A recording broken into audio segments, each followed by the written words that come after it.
পার্বত্য অঞ্চল বৌদ্ধ সম্প্রদায়ের সর্ববৃহৎ দানোৎসব কঠিন যুব দানোৎসব আজ রাঙামাটি রাজবনবিহারে চিবুর উৎসর্গের মধ্য দিয়ে শেষ হচ্ছে।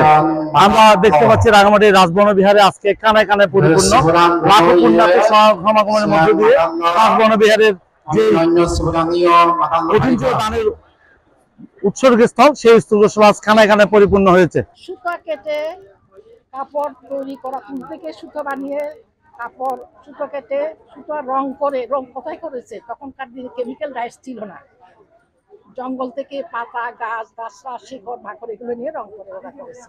এটা হচ্ছে আমরা সারা বছরে যে যে দানটা আমরা দেবো তার চাইতে কঠিন চিবদানে আমাদের এক মাসের মধ্যে যে বিক্রিত বর্ষা হাসিল করে যে চিবদানটা আমরা করি, এই চিবদানি করতে গেলে আমাদের অনেক বড় পুণ্য এখানে আমরা লাভ করি। আমাদের সঙ্গদান অস্ত্র পুরস্কার দান আছে, ওখান থেকে 16 আনার 1 আনার কি বলে যে ওটা 1 আনার সমান হবে না আমাদের কঠিন শিবদানের যে পূর্ণ অংশ করি দান করি। 24 ঘন্টা পরিচিত যে চিবর উৎসর্গের মধ্যে দিয়ে শেষ হলো এই চিবর উৎসর্গের অনুষ্ঠান।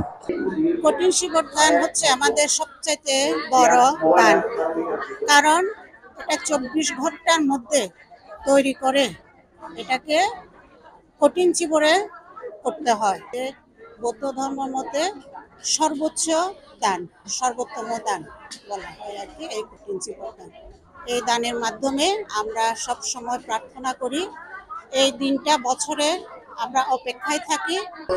1000 পুণ্যার্থীর অংশগ্রহণে এই চিবর তৈরি করা হয়। 24 ঘন্টার মধ্যে যে চিবর তৈরি হয়েছে সেই চিবরের মধ্য দিয়ে আজ দান করে তারা পুণ্য অর্জন করেছিল এই পার্বত্য অঞ্চলের মানুষজন।